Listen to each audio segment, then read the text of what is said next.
Assalamualaikum semua. Topik hari ini sangat relevan. Tanda akhir zaman berdasarkan hadis sahih.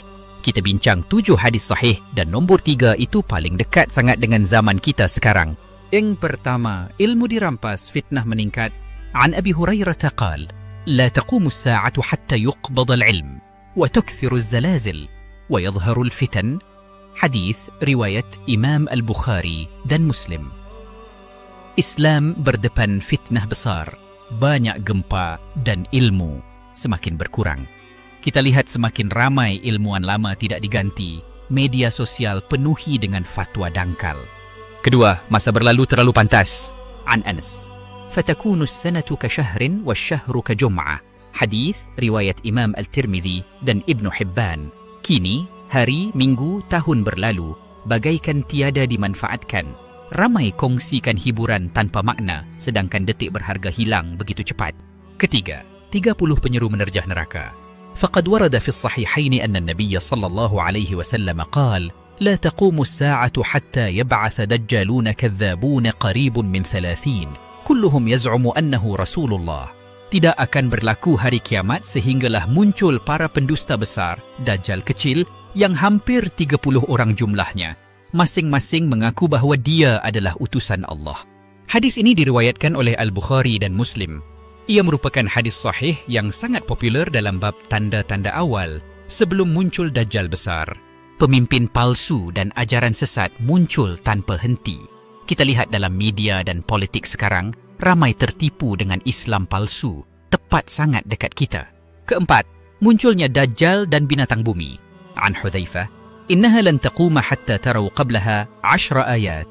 Sesungguhnya hari kiamat itu tidak akan berlaku sehinggalah kamu melihat terlebih dahulu 10 tanda besar. Hadis riwayat Imam Muslim. Tanda besar termasuk Dajjal dan binatang bumi belum lagi terjadi, tetapi ilmu dan berita fitnah makin pesat. Kita terus bersedia dan berdoa dari jauh. Kelima, kukuhnya fitnah, tabarruj wanita dan riba. Abu Hurairah, "Wa min alamati as-sa'ah yad'una al-ilaha wa yatabarraju an-nisa'." Dan antara tanda-tanda hampirnya hari kiamat ialah mereka menyeru, menyebut nama Allah, namun para wanita berpakaian tetapi bertelanjang, bertabarruj. Petikan ini termasuk dalam hadis-hadis tentang tanda-tanda kecil kiamat. Terdapat dalam pelbagai riwayat seperti Musnad Ahmad, Sunan Ibnu Majah, Sahih Muslim dan Sahih Bukhari, tetapi dalam versi yang lebih panjang. Fitnah, keserakahan, ketelanjangan media sosial, budaya mencemar budaya dan agama Islam, semua ini jelas kita saksikan di TV, TikTok dan sekitar kita. Keenam, umat berpecah 73 puak, Ahlus Sunnah sahaja yang selamat. Faqad thabata fil hadits as-sahih anna an-nabiy sallallahu alaihi wasallam qala, "افترقت اليهود على 71 فرقة وافترقت النصارى على 72 فرقة وستفترق هذه الأمة على 73 فرقة كلها في النار إلا واحدة." قيل: "من هي يا رسول الله؟" قال: "من كان على مثل ما أنا عليه وأصحابي." Sesungguhnya telah tetap dalam hadis yang sahih bahawa Nabi bersabda, orang Yahudi telah berpecah kepada 71 golongan dan orang Nasrani telah berpecah kepada 72 golongan. Dan umat ini, umat Islam, akan berpecah kepada 73 golongan. Kesemuanya masuk neraka, kecuali satu golongan sahaja. Sahabat bertanya, "Siapakah golongan itu, wahai Rasulullah?" Baginda menjawab, "Mereka yang berada di atas apa yang aku dan para sahabatku berada padanya." Islam hari ini berpecah kerana politik, mazhab dan fahaman. Hanya kelompok yang kembali kepada Quran, Sunnah dan Salaf yang akan dijaga Allah. Dan ketujuh, Nabi Isa dan Al-Mahdi membawa pembetulan. "Latumla'anna al-ardu zulman wa 'udwana, thumma la yakhrujanna rajulun min ahli baiti hatta yamla'aha qistan wa 'adlan kama mul'at zulman wa 'udwana."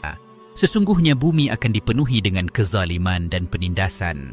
Kemudian akan keluar seorang lelaki dari ahli keluargaku, Ahlul Bait, yang akan memenuhi bumi dengan keadilan dan kesaksamaan, sebagaimana ia telah dipenuhi sebelumnya dengan kezaliman dan penindasan.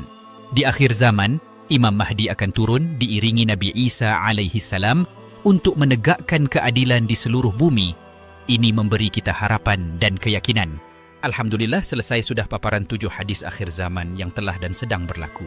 Tanda-tanda ini bukan untuk buat kita panik, tetapi untuk kita sedar, bersedia dan berhijrah kembali kepada Allah. Kalau video ini bermanfaat, tekan like, kongsi dan subscribe untuk video tazkirah lain. Semoga Allah pelihara kita dari fitnah akhir zaman. Wassalamualaikum warahmatullahi wabarakatuh.